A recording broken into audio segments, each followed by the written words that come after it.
How to fix WhatsApp business message not sending. Hi everybody, welcome back. If you're not able to send message through WhatsApp business, then what you need is first of all just go to settings and check whether you're connected to a stable internet. So select network and internet from the list and make sure you're connected to a stable internet.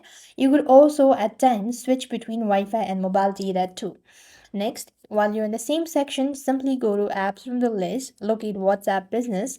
There, simply want to make sure to go ahead and select permissions and make sure that you've enabled all sort of permissions as well.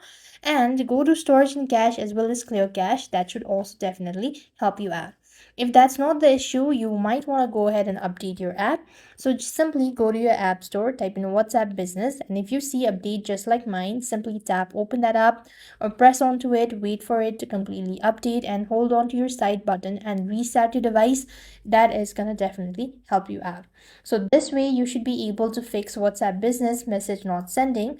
With that, we've completed our steps. Thank you for watching. See you in the next video.